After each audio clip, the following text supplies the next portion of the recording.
Olá, espero que você esteja bem. O Elas em Ação hoje está imperdível. Mas antes de começarmos, quero lhe fazer uma pergunta. Se alguém perguntasse hoje de onde vem a sua força, o que você responderia? Eu, Alice Loures, respondo: a minha força vem de mim, porque eu me escolho todos os dias. E você, também se escolhe todos os dias? Não é clichê. Se ando dizendo por aí que as nossas conquistas chegamos através da sorte, só nós sabemos que foi a nossa coragem, a nossa ousadia e aquele sexto sentido que só pessoas autênticas têm. Enfrentamos batalhas que ninguém viu, fizemos escolhas que mudaram o nosso destino, o nosso rumo. Transformamos desafios em combustível para ir além. E eu não falo do que eu ouvi. Aqui nós falamos do que vivemos. E é com essa energia que começamos o Ela em Ação de hoje. No Café com Cláudia, a empresária Thaís Jardelli mostra como empreender com propósito transforma o setor da beleza. Vamos conhecer também um livro do doutor em filosofia do direito, Marcelo Galupo, que ressignifica os 7 pecados capitais e nos convida a repensar a busca pela felicidade. O professor Vitor Rosário, reitor da Unigama, compartilha sua trajetória de superação e os projetos sociais que levam educação a quem mais precisa. E ainda vamos falar sobre ginástica laboral e como cuidar da saúde no trabalho. No ponto de encontro, o Tarek Rodrigo, da licita.com, explica passo a passo como participar de licitações e vender para o poder público. E no reprise do Fala Pra Mim, Maria Tojo recebe a Michele Desiderati para falar sobre licitações, uma oportunidade para negócios de todos os tamanhos. Fique com a gente, porque a realização começou agora. Todos os seres humanos buscam a felicidade, mas parece que ela nos escapa o tempo todo.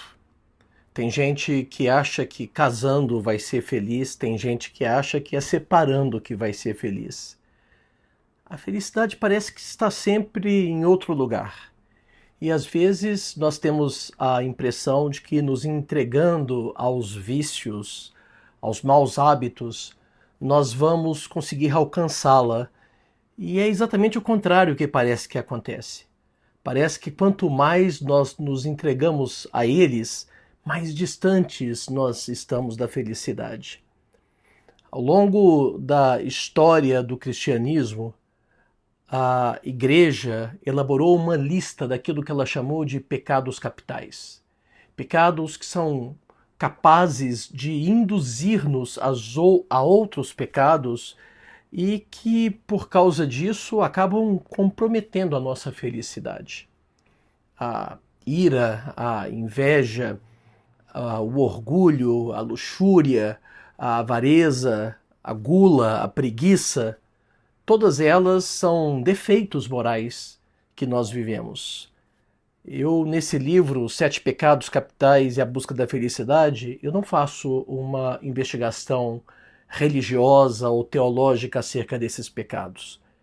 Eu estou interessado na filosofia por trás deles e como que conhecer essa filosofia pode transformar a nossa vida. Deixa eu tomar 2 exemplos.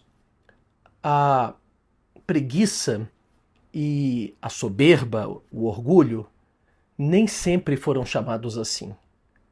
Até a Idade Média, a preguiça era chamada de assídia, que é um tipo de tristeza que nos leva a nos afastarmos do convívio social. Um tipo de depressão. Por outro lado, a soberba, o orgulho, era chamado simplesmente de vaidade. Mas com as transformações ocorridas com o capitalismo, nos séculos XIV, XV, isso não era mais compatível com o modo como a sociedade se organizava. Que as pessoas se afastassem do convívio não era muito grave. O que era grave é que as pessoas deixassem de trabalhar, de produzir riqueza. Então a assídia foi transformada em preguiça. A mesma coisa aconteceu com a vaidade. O capitalismo precisa vender os seus produtos e a vaidade vende produtos.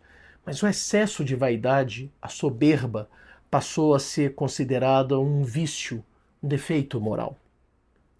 Nesse livro eu também discuto como que certas disciplinas podem conter esses pecados que destroem a nossa vida. Eu vou dar um exemplo. A inveja. A inveja hoje é muito mais grave do que era antigamente por causa das redes sociais. Nós vemos a vida dos outros e as invejamos, elas parecem muito mais perfeitas do que as nossas. Os outros veem as nossas vidas e também nos invejam. A inveja é destrutiva. Ninguém gosta de pessoas invejosas. Qual é a disciplina para a inveja? Nesse livro eu digo que é a ignorância. Às vezes as pessoas pensam que a ignorância é uma coisa ruim, mas nem toda ignorância é ruim. A ignorância sobre si próprio é ruim. Mas a ignorância sobre os outros, sobre a vida dos outros, não ficar procurando saber como que os outros vivem e também não permitir que os outros conheçam intimamente a nossa vida sem nos conhecer de fato, por meio da exposição nas mídias e nas redes sociais, pode ser um bom caminho para se evitar a inveja nossa ou dos outros em relação a nós. E pode contribuir para a nossa felicidade.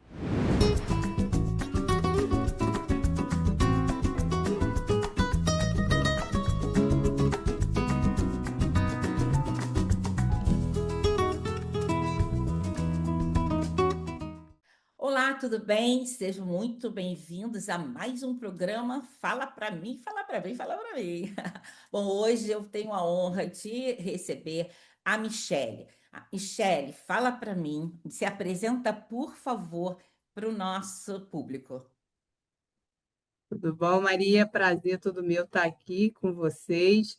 Eu sou Michele, sou fundadora da Desiderate, né? Sou administradora, né, de formação, administradora com graduação em privada e pública, e sou fundadora da Desiderate, onde a gente faz assessoria aí de clientes, né, de empresas que querem vender para o governo, né? Para o governo e para grandes empresas que contratam através de licitação.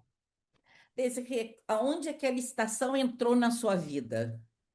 Para você Então, a empreender nela? licitação, ela entrou na minha vida quando eu ainda estava iniciando, né, no empreendedorismo. Eu comecei a pesquisar como é que eu fazia para vender para o governo com a minha empresa, e aí foi onde eu percebi um nicho, né, muito grande, que grande parte dos empresários não sabem como faz para vender, né? Empresas de grande porte querendo vender para o governo e às vezes não sabendo, né? A gente, em contato com essas empresas aí, eu percebi esse nicho de mercado e foi onde eu pensei, ué, se tem muitas pessoas querendo vender para o governo sem saber, então eu vou vender o meu conhecimento aí e vou fazer o que eu faço para a minha empresa, para essas outras empresas que também querem vender para o governo. Foi bem pequenininha que eu comecei. Então, o empreendedor ele tem que olhar quais são as oportunidades que existem no mercado, né? Sempre atento. Exatamente. Isso Isso. aí. O governo ele é o maior comprador que existe no Brasil, né? Uhum, uhum. E você viu essa oportunidade, né, para você nichar aí na questão da licitação. Isso, exatamente. Isso. Onde a Fala para gente mim, conseguiria atuar, né, sem precisar de estoque ou marketing nenhum. Você consegue vender sem precisar investir nisso. tá? E o que que o empreendedor ele consegue quando ele sabe vender para o governo? Fala para a gente um pouquinho sobre isso. Então, o empreendedor, quando ele ainda é pequeno, né, ou médio ou grande, né, isso aí é aplicável para todo mundo, né?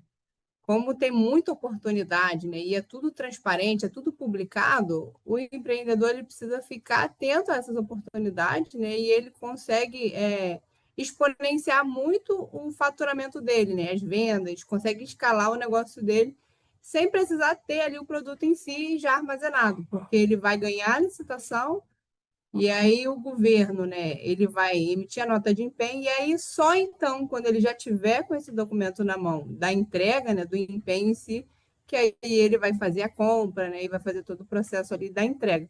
Antes disso, ele não precisa ter o produto em estoque, não precisa deixar esse dinheiro guardado, né? Como ele faz com as outras vendas, né? Geralmente, uma pessoa que tem loja, ele precisa montar estoque, esperar que o cliente venha comprar. O governo não, o governo ele já fala o que ele quer comprar. Ele já fala, eu quero comprar isso, isso, isso. E aí quem vende é só entrar lá e fazer todo o processo. Tá. E eu quero vender o meu serviço. Qualquer pessoa pode vender? Você falou aí do pequeno, do médio e até do grande. Então, se eu sou pequenininho, E eu consigo vender? consegue. O governo ele compra, diga, uma caneta para uma escola de bairro, né, que tem em todos os locais, até um carro de luxo para o presidente da Câmara, para tudo isso. Serviços de passagem, seguro, tudo isso é possível dentro da venda pública. Tá.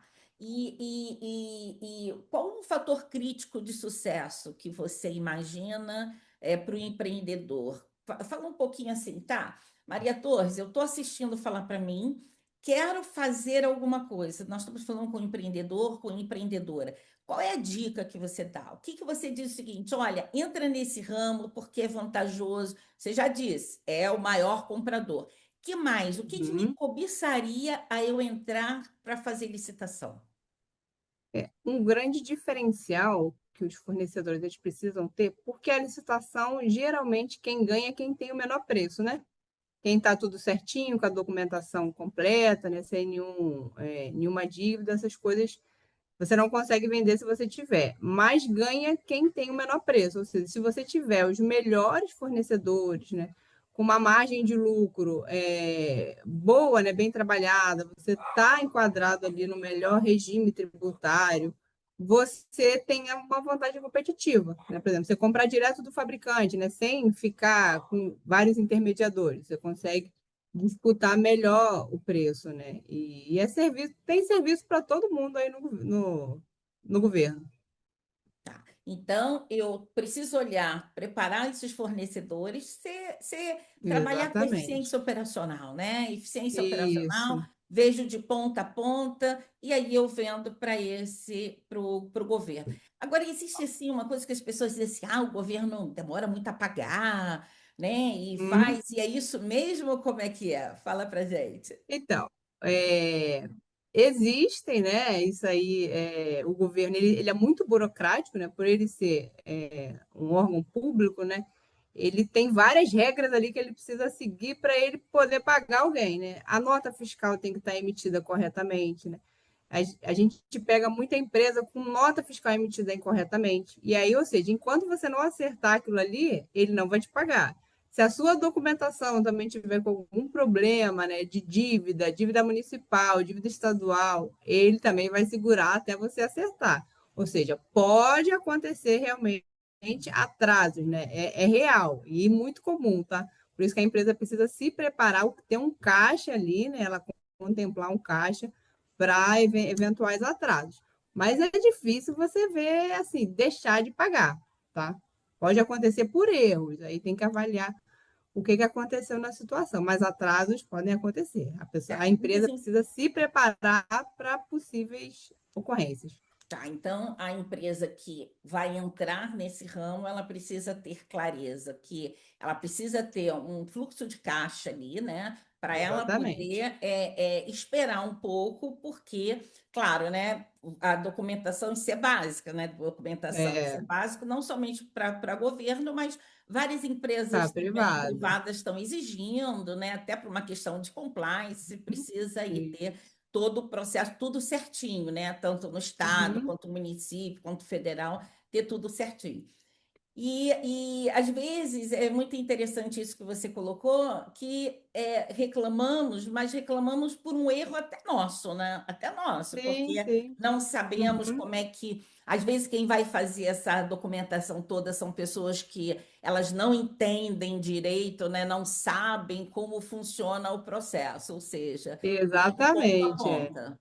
Eu Tá. já peguei casos de fornecedores que estavam entregando serviço e emitindo nota fiscal de material. Não É. tem como, ele não vai pagar. Não pode, não pode, não pode, tem que estar É. certinho, tem que estar certinho. Desde que Daí eu. não é culpa do governo, entendeu? Mas aí entra no bolo do atraso. Tá. Fala para mim, quais são as dicas que você dá para as pessoas, esses empreendedores que querem, né? Porque dizem também assim, ó, eu tenho um serviço, será que eu posso vender esse serviço para a prefeitura? Será que eu posso vender esse serviço? Às vezes sim, não é? Você consegue vender esse Uhum. serviço que você tenha? Consegue. A pessoa, assim, basicamente ela precisa ter o CNPJ dela, né? O MEI, ele pode participar de licitação, ele pode oferecer, vamos supor, um serviço ali de buffet, né? Que ele faça salgados, lanches, ele pode oferecer isso para o governo, as prefeituras contratam, e aí tem algumas prefeituras que conseguem contratar de forma direta, né? Que até um determinado limite você tem uns tipos de contratação, e ele também pode participar das grandes licitações aí para os principais órgãos públicos também. A dica é, ele precisa planejar aonde que ele quer entrar, entendeu? Fazer um estudo ali, fazer uma pesquisa, o que que ele quer oferecer, né? Como é que está de preço, quais órgãos que estão contratando, né? É isso aí que ele precisa se planejar anteriormente. E aí é porque é a mesma coisa de empresa, né? Porque a empresa precisa planejar antes de entrar num determinado ramo. Ok. Então, se eu tenho, eu acho que como estrategista, eu vejo uma estratégia muito interessante você também ter a questão pública, né? Também, até Uhum, as empresas, muitas empresas estão focadas no público, né? Mas tem um aham, mistozinho ali, tanto público quanto privado, né? Porque sim, a gente não sabe, né? A gente tem algumas questões voltadas tanto para governo quanto no mercado privado também, né? E aí sim, você exatamente. se prepara emocionalmente. Então, e não Isso, importa o tamanho, sou pequenininho do tamanho do botão, isso, posso ter um buffet, mas eu tenho que ter uma documentação ok, né? exatamente, isso Tá, aí. eu quero, se eu quiser falar contigo sobre, tá, você orienta as pessoas relacionadas à licitação, como é que você faz? Você que é uma especialista nisso. Então, a gente tem duas formas, né? A gente tem tanto a capacitação, que a gente tem curso online que a gente ensina, né, as pessoas, as empresas a venderem ali do início, para quem está começando, para quem não abriu empresa, a gente consegue instruir até ela fechar os primeiros contratos. E a gente também faz para a empresa, né? A gente atua como área comercial dessas empresas que querem vender para o governo. Aí a gente faz todo o processo operacional. A empresa ela só vai precisar definir o preço, né, que ela quer disputar, o preço limite dela, e depois fazer a entrega do material de serviço. O restante a gente fecha tudo, né, disputa todos a parte, né, burocrática operacional, deixando só o contrato para a empresa executar. A gente atua como área comercial mesmo, né, dentro dos canais. Aí a gente atua em dois canais, né, porque muitas empresas que trabalham com licitação, elas falam assim, eu sou uma empresa de licitação. Eu não falo que eu sou uma empresa de licitação, eu falo que eu sou uma empresa de vendas. A gente atua vendendo para o governo, né? E aí a licitação é um desses canais, porque a gente também atua com portais privados, né? Da mesma forma, grandes empresas também contratam como público. Michele, olha, vou te falar, foi um prazer falar contigo, um beijo para Nada, muito ti. Tchau, obrigada a tchau. você. Um Obrigada. beijo, fiquem com Deus. Tchau, tchau. Tchau.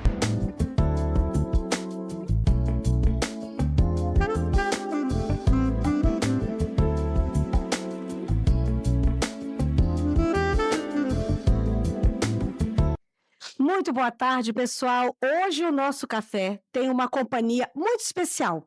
Eu recebo Thaís Giraldelli, empresária inovadora, fundadora do primeiro cowork de beleza do Brasil e palestrante internacional.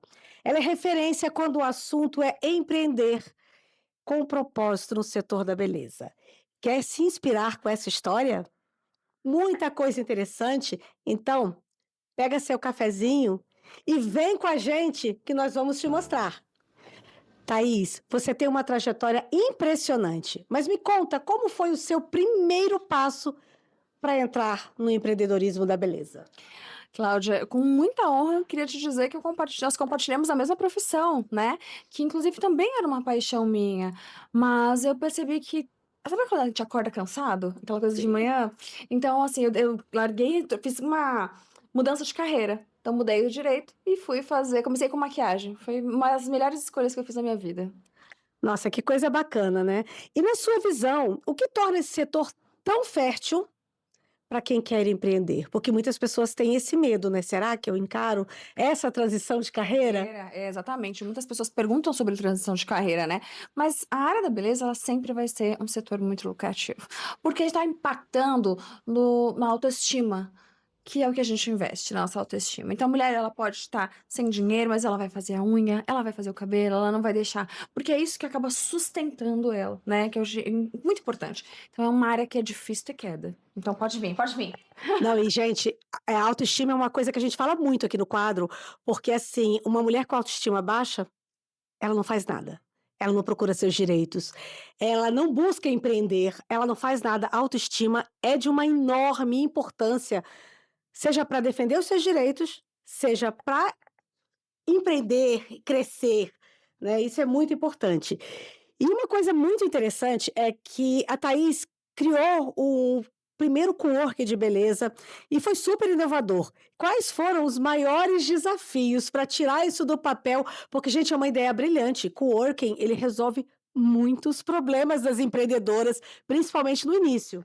Claro, que eu falo assim, todo mundo tem que começar na situação do funcionário. Então, eu comecei sendo funcionária e eu detestava modelo de salão de beleza, modelo de negócio de salão de beleza, que era comissionado, tudo que a gente via aquilo.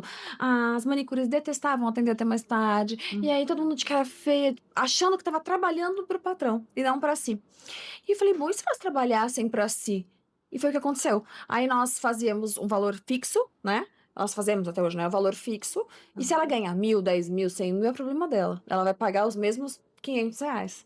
E aí ela muda a mentalidade. A gente muda a mentalidade de funcionário para dono. Com isso, ela trabalha muito mais motivada. Ela não se importa com o horário. Ela não vai estar mais de cara feia, porque o negócio é dela. Então a gente mudou a mentalidade, mudou o jogo. Não, e é verdade, porque a gente vê isso até como cliente. A gente vê uma rotatividade muito grande, né, de profissionais nessa área. E quando a pessoa consegue ver que ela tem o controle do negócio dela, que se ela trabalhar até mais tarde naquele dia, ela vai ganhar mais, e se ela precisar sair, ela também mais cedo, parar mais cedo, é totalmente no controle dela, o domínio dela, e isso faz toda a diferença. E uma coisa muito bacana, gente, a Thaís já ajudou mais de 15 mil mulheres a entrarem no mercado de trabalho. Como o empreendedorismo pode ser uma ferramenta tão forte de transformação social?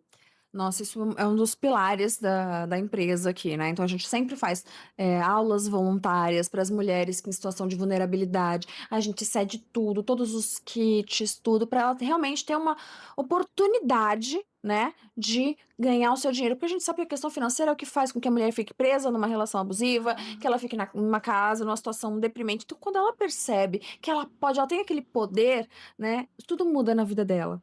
Então, a gente bate muito forte nesse pilar de trazer essas empreendedoras para a área da beleza. As pessoas nem imaginam que elas podem, né? Elas nem... Será que eu podia? Nossa, quando eu poderia fazer um curso de cílios, por exemplo, que é o que a gente fornece, totalmente gratuito, que é uma média de R$ 2.000. Nossa. A gente está dando oportunidade para ela, né, ter a própria dignidade. Isso é muito importante. Não, e faz toda a diferença, porque ela passa a ter controle, né? Controle da vida dela, controle de como as coisas vão funcionar. E para quem está ali nos assistindo, tomando esse café conosco, e sonha em empreender na área da beleza, qual seria aquele conselho de ouro que você daria, primeiro para ela tomar coragem de dar o primeiro passo, né? E como fazer? Bom, o primeiro passo é, você está feliz com o que você está fazendo? Aliás, vai ser a resposta. Se for não, tenta, porque infeliz por infeliz, né? E assim, o conselho de ouro é, você não pode começar abrindo o seu espaço, você tem que começar trabalhando no espaço de alguém. Você tem que começar como funcionário, inclusive para você entender o seu funcionário ali na frente. Se você não trabalha no seu bastidor, você não sabe como é lá na frente. Então, isso faz um impacto muito grande, gera muita diferença. Então, primeiro trabalhe na área que você gostou, para depois pensar em investir e abrir o seu lugar. Nossa, são dicas incríveis, gente, que não funciona nem só para beleza, né? Pode funcionar para qualquer ramo que você for empreender. Às vezes as pessoas já querem, vou abrir o meu salão, vou abrir a minha loja, e não sabe ainda como é que é o dia a dia daquele Elas ficam trabalho. extremamente frustradas, porque, poxa, cadê aquela clientela que a pessoa falou que ganharia muito dinheiro? Vou desistir. Mas você começou errado, você já quis dar um passo maior que a sua perna. Você tem carteira de cliente, você vai abrir esse negócio para quem?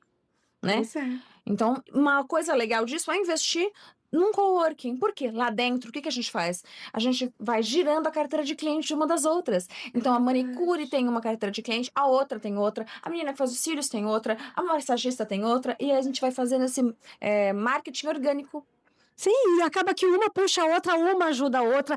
E, gente, desde que eu comecei a entender melhor sobre o empreendedorismo e enveredar na questão do empreendedorismo, eu aprendi uma coisa: ninguém que cresce, e cresce muito, cresce sem parar para pensar, olhar no outro, ajudar o outro. E esse trabalho que a Thaís faz de ensinar mulheres a dar uma profissão.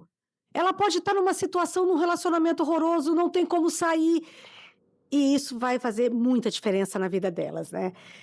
Eu, por mim, a gente falaria aqui mais até 1 hora inteira de programa. Mas, Thaís, muito, muito, muito obrigada por esse café inspirador de hoje. E para você que nos acompanha, já anota na agenda. No próximo sábado, teremos mais um Café com Cláudia no programa Elas em Ação aqui na Gazeta. E se você tiver alguma dúvida, uma questão para aprender, querer conhecer sobre empreendedorismo, histórias empreendedoras para indicar, sem esquecer do direito das mulheres, o direito das famílias. Manda mensagem no direct que está aparecendo na tela e, quem sabe, vira assunto de um próximo café. Eu espero por vocês no próximo sábado. Até lá. Tchau, tchau.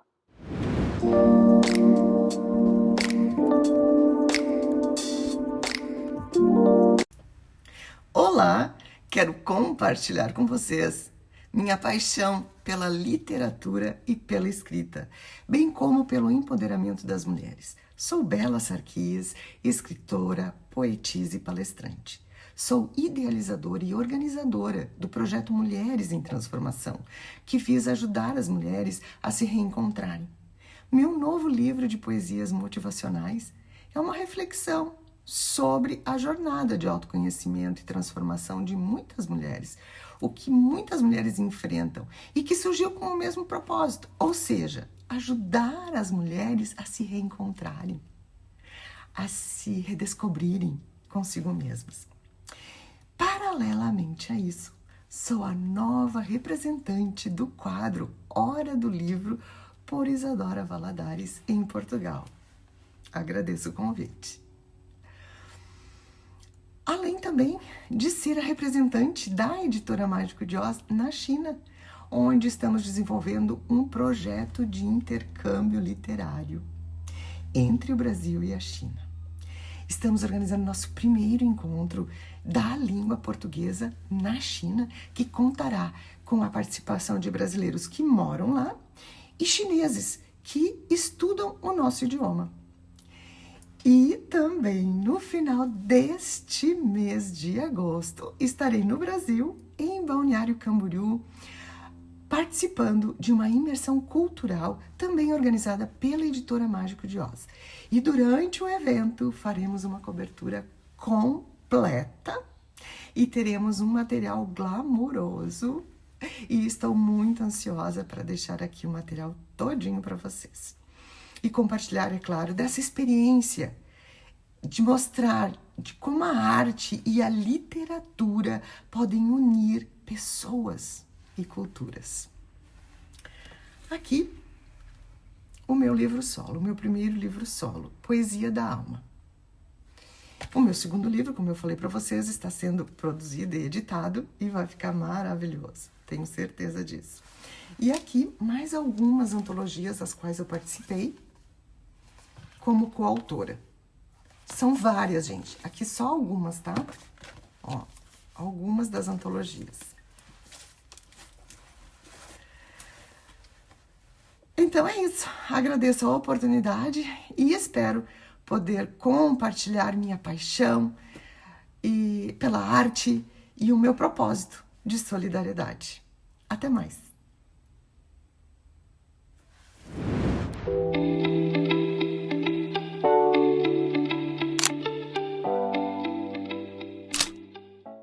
Olá, estamos começando mais um quadro no Elas Defendem e hoje nós vamos falar sobre a importância da atividade física no ambiente de trabalho, quanto isso pode transformar a vida do colaborador. E a nossa convidada é a Débora Rodrigues e ela vai contar para nós um pouquinho da sua história, como foi iniciar nesse mundo fitness, como foi montar o próprio estúdio e nasceu esse amor por esse mundo maravilhoso que muda a nossa vida e nos traz tanta saúde. Então, no meio da pandemia, eu me vi sem o projeto, sem a academia, que eram duas coisas que me sustentavam. E aí, eu comecei a pensar coisas. Só que, olha, engraçado. Eu achei que tudo isso que eu fosse começar a fazer era uma coisa temporária. Ser empreendedora não era uma coisa que eu achei que eu iria continuar. Então, eu falei, bom, eu sei atender pessoas. E aí, eu comprei esse TRX que tá pendurado aqui. É muito significativo, inclusive, ele estar aqui. Eu comprei esse TRX que tá pendurado. Falei, bom, o que eu posso fazer? Foi sua primeira aquisição. Foi minha primeira aquisição. Comprei o TRX, eu tenho uma Bis, né? Tinha uma Bis na época. E aí eu colocava o TRX dentro da Bis e eu comecei a atender as pessoas em casa. Então eu ia cheia de máscara, assim, né? Porque tava, tipo, pandemia no pico. Eu ia com máscara, eu atendia as pessoas, assim, em lugares abertos. Atendia online, assim, pelo celular. E aí eu comecei a trabalhar assim. Aí na minha cabeça eu falava assim, é temporário. Vai temporária, a pandemia Quando vai... acabar a pandemia, eu vou arrumar um emprego fixo. E vou voltar. Então, na minha cabeça era temporário. E aí eu continuei. E aí foi vindo mais alunos. E aí foi vindo alunos de outro país. Que hoje em dia eu tenho uma cartela de clientes na Irlanda, em Chicago, em Portugal. Então veio uma galera de outros países. Eu quero aula online. E aí eu comecei, eu falei, bom, tô indo. E aí essa galera que eu atendia nas casas, falei, bom, vou alugar uma sala pequena, que na minha primeira sala era mais ou menos o tamanho da nossa sala aqui de convívio, praticamente. Era o tamanho da minha primeira sala. Comprei alguns halteres, umas caneleiras e comecei a atender as pessoas ali. Podia atender de uma em uma só, porque só cabia eu e o aluno na sala. Não cabia muita coisa. E aí começamos ali... E eu falei, bom, eu acho que eu posso começar. E aí isso já começou a ficar sério pra mim. Eu comecei a sentir um vazio. Eu falei, gente, eu preciso dançar, eu preciso dar aula de dança. Aí eu tenho meu grupo de dança, que é o grupo de dança Marias. Então, na época, eu conversei com as meninas, eu falei, olha, se eu voltar a dar aula, vocês voltam a fazer aula? E aí eu lembro que a quantidade de alunas e o valor que eu ia cobrar delas de mensalidade pagaria o aluguel da sala maior. Ponto, era o que eu tinha. Falei, bom, então eu vou.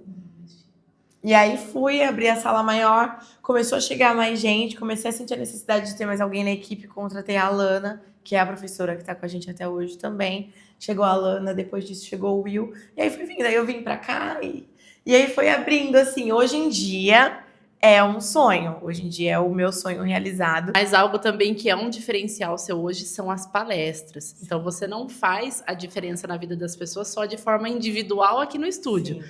Mas ela tem levado isso também para as empresas, ensinando ali os trabalhadores a como ter uma saúde no trabalho também. Sim. Porque muitas vezes o pessoal não cuida da sua saúde no trabalho, ou usa aquela desculpa, né? Estou trabalhando muito e não venho para a academia porque eu não tenho tempo. E ela puxa a nossa orelha, acontece muito, né?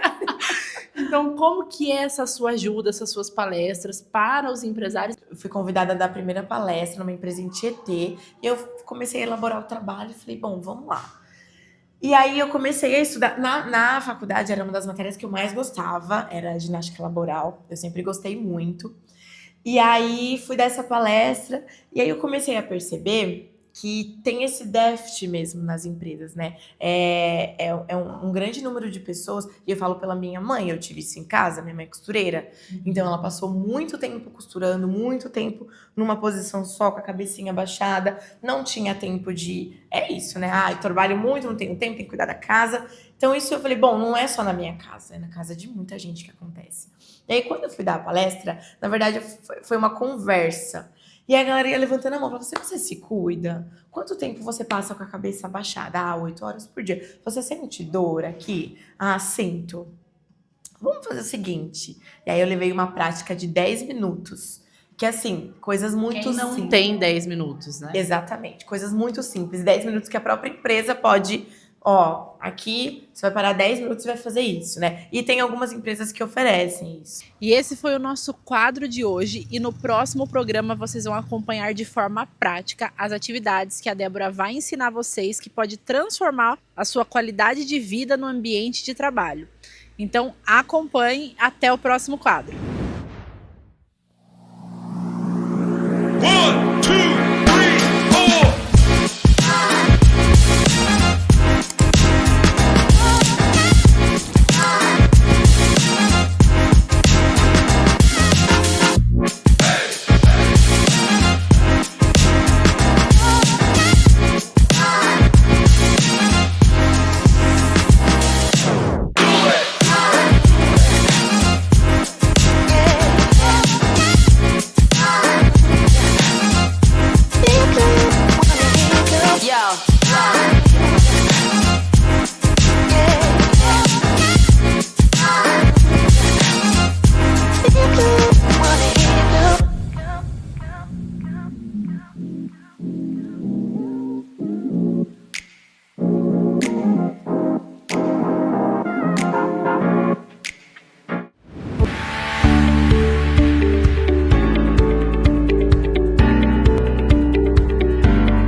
Recebendo hoje nosso queridíssimo professor Vitor Rosário, gente. É professor lá da Unigama. Não é puxando sardinha não, né? Mas lá onde eu estou me formando em serviço social. Futuramente serei uma assistente social aí. E tô pelas mãos do professor Vitor, né? Assistente social em formação, senhora Margarida. Então abre a tela, produção. Gente, boa noite, tudo bem? Primeiramente, gostaria de agradecer esta oportunidade que o casal Margarida está me proporcionando em estar aqui para falar um pouquinho com vocês, aí que estão de casa.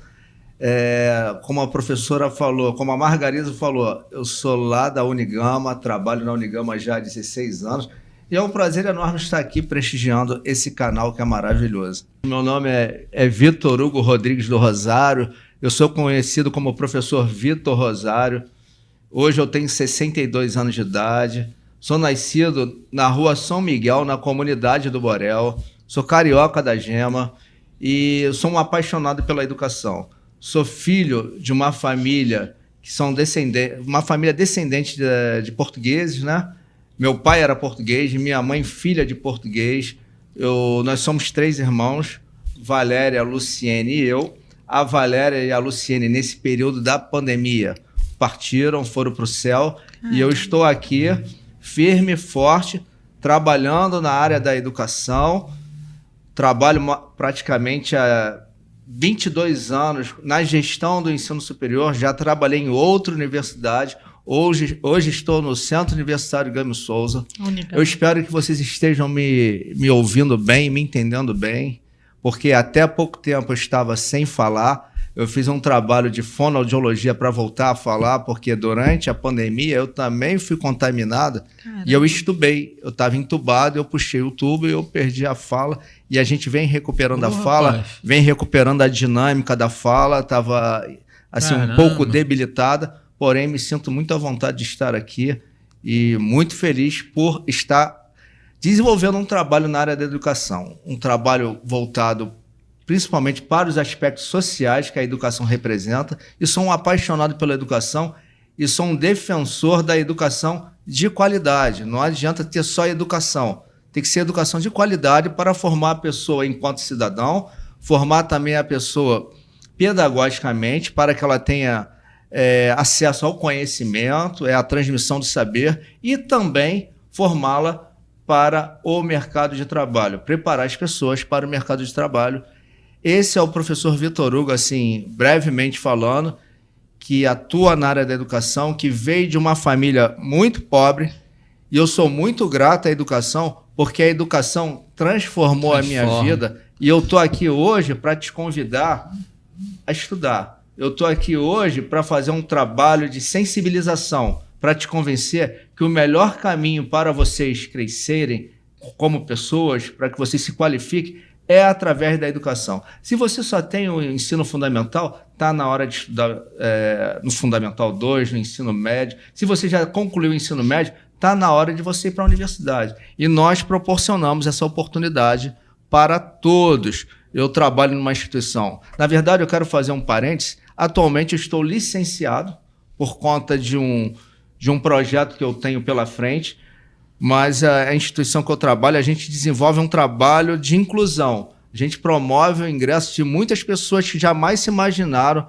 estarem sentadas no banco de uma universidade. A gente dá oportunidade para as pessoas. Quais são os cursos que são ofertados através dessas bolsas? Bem, a Gami Souza, ela oferece 27 cursos de graduação presenciais, 16 cursos de graduação em EAD, nas mais diversas áreas do conhecimento, nas ciências sociais, de humanas, tecnológicas. Então, nós temos cursos em todas as áreas do conhecimento e a gente promove um trabalho visando incluir pessoas que jamais se imaginaram ingressarem numa faculdade. Então, é um valor muito acessível que dá oportunidade para as pessoas. E esse trabalho que é feito desenvolve as comunidades. Quanto mais pessoas de comunidade nós formarmos, melhor fica a economia da comunidade, porque quem estuda acaba tendo um crescimento profissional. Quando ele tem crescimento profissional, ele passa a ganhar mais, ele vai consumir mais dentro da comunidade. Então, eu acredito que essa vinculação que existe entre educação e economia é o caminho para que nós tenhamos um Rio de Janeiro melhor, um Estado melhor e um Brasil melhor. A educação não pode ser considerada cara. A educação é um investimento para que tenhamos um Brasil mais forte, mais robusto e mais empreendedor também. Nós temos que empreender. E para que isso aconteça, nós temos que investir em educação. Quando você investe em educação, você vai proporcionar inovação, vai se criar tecnologia, o país começa a exportar. É tudo de bom a educação. A educação mexe com todas as áreas, impacta em todas as áreas e principalmente no bem maior, que é o ser humano. A educação, ela cuida de seres humanos. Então, eu acho muito importante que isso seja pensado pelos nossos governantes, que eles estão... tem que ser 20% do PIB. Eu não sei quanto deve ser, mas tem que se priorizar a educação nos orçamentos públicos para que a nossa sociedade tenha um futuro melhor. Ô, professor, e quantos polos nós temos no Rio de Janeiro da Unigama? Nós temos 7 campi educacionais, 7 campi universitários. Nós temos na Avenida Brasil, lá no bairro de Bom Sucesso, nós temos um segundo campus, que é também em Bom Sucesso, mas na Avenida Teixeira de Castro. Nós temos no Meia. Nós temos em Santa Cruz, Campo Grande, Olaria e Barra da Tijuca. Nós temos um projeto para criar um FIES municipal, para que o governo municipal possa financiar bolsas na iniciativa privada. Maricá já tem. Por que o Rio de Janeiro não pode ter? Então, tem que criar a política pública para que isso aconteça. Nós temos também, visando valorizar a formação dos professores, uma proposta para criar a Universidade Pública Municipal. Mas quem tem a obrigação, quem tem o dever de lidar com o ensino superior é o governo federal, é a União, é o Ministério da Educação. Mas o município pode, existem várias universidades municipais com sustentabilidade. Então, nós temos um projeto de criar uma universidade municipal com sustentabilidade só para a formação de professores. Hoje em dia, professores de química, de física, de biologia estão entrando em extinção. Tem áreas que não tem mais professores para serem contratados. Então, nós queremos lutar para criar uma universidade municipal visando diminuir essa lacuna que tem hoje na formação de professores. E nós temos várias propostas para parceria entre a iniciativa privada e o município do Rio de Janeiro, visando gerar mais oportunidades, principalmente para as pessoas de baixa renda. A universidade tem que estar ao alcance de todos. E o que acontece? Dependendo do local que o aluno estuda, eu fiz uma comparação anteriormente, eu falei que a educação é dual, existe uma dualidade. Quem estuda na escola pública, não tem a mesma oportunidade de competir com o aluno que estudou na escola privada. Então ele fica excluído do ensino público. E isso é desastroso. Por quê? Que quem está estudando nas universidades federais, nada contra a classe média alta não, gente. Mas por que no curso de medicina, no curso de engenharia, tem filho de rico. Só tem quem pode pagar uma universidade privada, que é o filho da classe média alta. Aí. E para as classes menos favorecidas, economicamente falando, não se tem oportunidade para ingressar no público. Então eu começo a pensar, será que o ensino superior é público mesmo? Se fosse público, todos teriam acesso. Ele não é público, ele é meritocrático.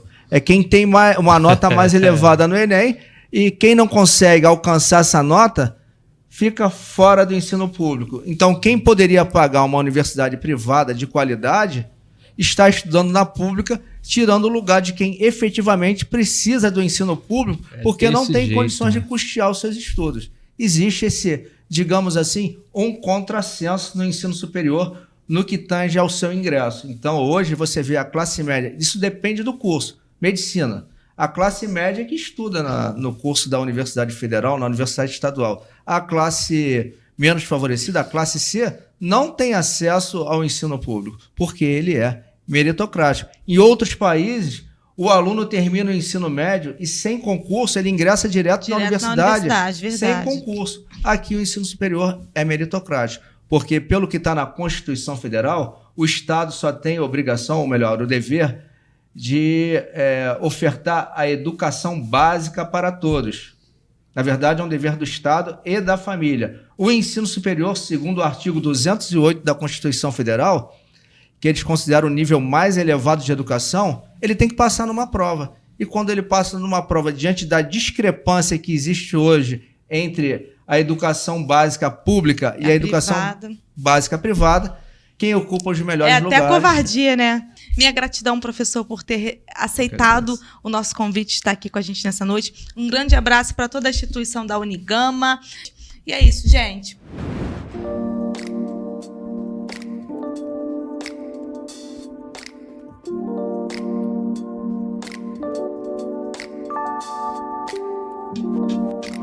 O ponto de encontro de hoje, vamos falar de licitação, com a licita.com, com o Rodrigo e o Tarek.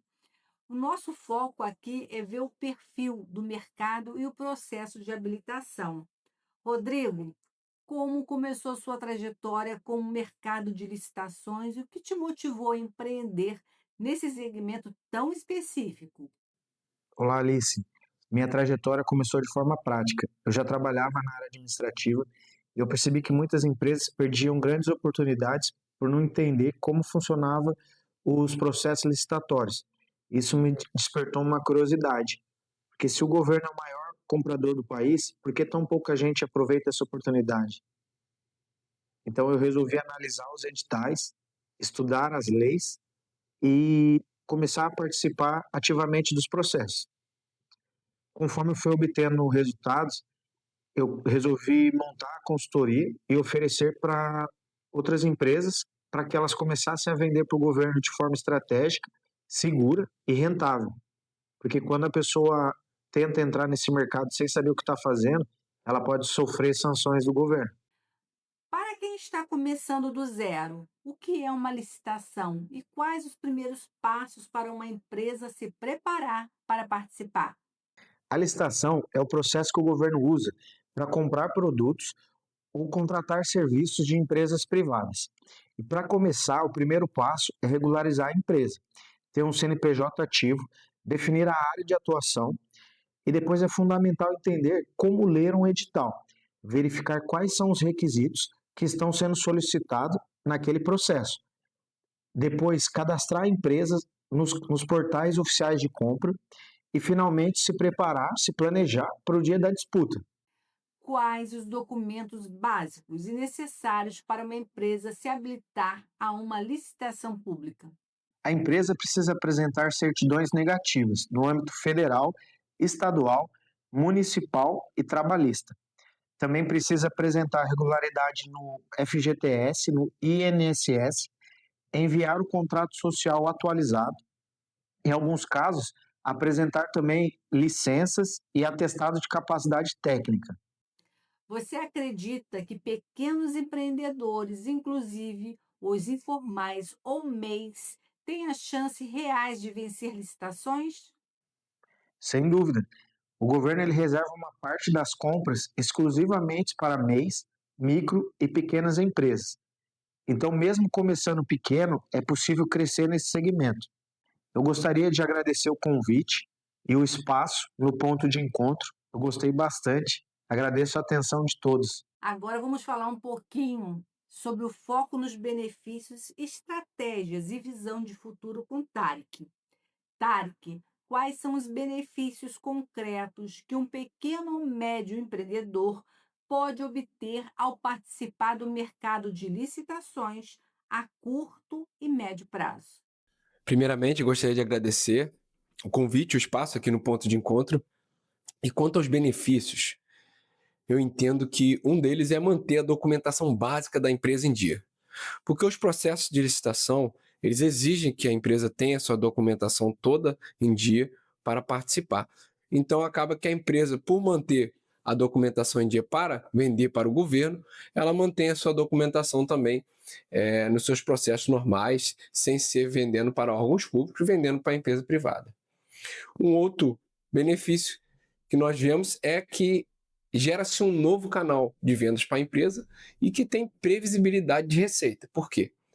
Quando você fecha contratos com o governo, existe contratos de 1 ano, 2 anos, 5 anos, e por mais que você vá receber, após você executar parte do seu serviço ou entregar o material daqui a 20, 30 dias, você tem a certeza que vai receber. E aí, de tempo em tempo, você vai estar recebendo parte daquele contrato. Então, é interessante por isso. E um outro ponto, um benefício que eu acredito seja até melhor do que os outros dois, seria a questão de aumentar o faturamento num curto intervalo de tempo.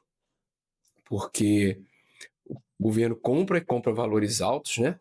Então, muitas das vezes, o que a empresa vende dentro de um mês, participando de um processo de licitação, fechando um contrato, ela venderia em 6 meses para a empresa privada, ou de repente o que ela ganharia em 1 ano na empresa privada, com 6 meses ela consegue já estar faturando, vendendo para o governo, que é o maior cliente do Brasil. Existe algum nicho de mercado ou setor que esteja em alta dentro das licitações hoje? Onde estão as melhores oportunidades? Sempre existem nichos em alta, como engenharia, alimentos, medicamentos, serviços gráficos, manutenções de equipamentos, manutenções de veículos e etc. Agora, na verdade, o melhor mesmo é você poder vender para os órgãos que estão mais próximos da sua empresa. Por quê? Porque todo o custo operacional e toda a logística vai ser barateado, né, pela localização desse órgão em relação à sua empresa. E não só isso, precisa também ser demandas que os órgãos estão precisando voltada para o que você domina, para o seu nicho. Por que que isso é importante? Tanto na parte do material, o produto que você vende, ou o serviço. Porque quando você domina aquilo ali, você já tem todo um ecossistema à sua volta, você já tem a expertise, você já tem um preço muito competitivo para entregar aquilo para o governo e, em consequência, vencer as licitações com muito mais facilidade. Como funciona o apoio que o Licita.com oferece aos empresários? Vocês acompanham desde a habilitação até a entrega do produto ou serviço? Então, Alice, aqui na licita.com.br, nós atuamos desde a busca de oportunidades para as empresas até o fechamento do contrato com o governo. Orientamos também com relação à gestão contratual, porque a empresa ganha um processo, assina um contrato com um órgão, ela precisa saber o que ela precisa fazer a partir dali, esse relacionamento ali da entrega do produto e do serviço. Nesse caminho, o que nós fazemos? Nós organizamos toda a documentação da empresa, Nós fazemos a análise do edital, que é o documento mais importante na licitação. Nós cadastramos as propostas, cadastramos nos portais eletrônicos, nós fazemos o monitoramento do chat, a negociação com o pregoeiro durante o processo, acompanhamos o processo todo, até o encerramento dele. Se necessário for, a gente também faz esclarecimento, impugnação, recurso contra a razão. E hoje, um grande diferencial que eu vejo com relação à consultoria é, um exemplo, ao invés de uma empresa contratar um empresário, só a empresa hoje contratar, por exemplo, um analista de licitação por um salário aí de R$3.000, vamos colocar aí mais uns 77% de encargos trabalhistas, vai dar aí uns R$5.500 por mês. Esse funcionário vai ter férias, esse colaborador pode faltar, ele pode pegar alguma licença. A empresa, provavelmente, sua empresa vai precisar pagar um curso para esse colaborador se atualizar. Então, o investimento numa consultoria sai muito mais barato, pode ter certeza. Você pode contar um caso de sucesso de algum empreendedor que começou pequeno e hoje vive basicamente de vendas para o governo? Um dos exemplos que eu lembro é a Inovário Gourmet. Ela é uma empresa de produtos de copa e cozinha, de equipamentos, utensílios de cozinha. Essa empresa ela fica em Volta Redonda, começou lá em Volta Redonda, no Rio de Janeiro, e ela começou a vender ali nos arredores, né, do seu bairro, da sua cidade ali, nas redondezas, e a licitação acabou virando a principal fonte de renda e faturamento dessa empresa. Hoje essa empresa ela participa de licitações em todo o Brasil e vende através de licitações em todas as regiões do Brasil. Esse é um dos exemplos que eu me recordo aqui para vocês. Dentre muitos outros, né?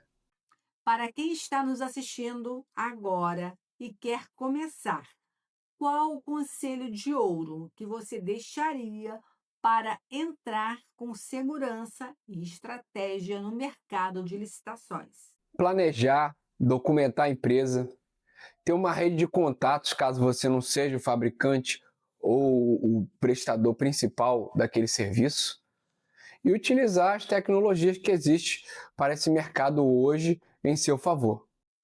Obrigada, Tarek e Rodrigo, por todas as explicações. Nos vemos em outro momento. Obrigada. Tchau, tchau. O Elas em Ação está chegando ao fim. O tempo por aqui passa tão rápido, não é mesmo? Mas calma, nós estamos lá nas redes sociais e nos sigam por lá e se inscrevam no canal do YouTube. Você pode ver esse programa aqui quantas vezes quiser, tirar suas dúvidas quantas vezes quiser, mas interaja conosco também por lá, na rede social. Nos traga qual é o conteúdo que você gostaria de ver por aqui.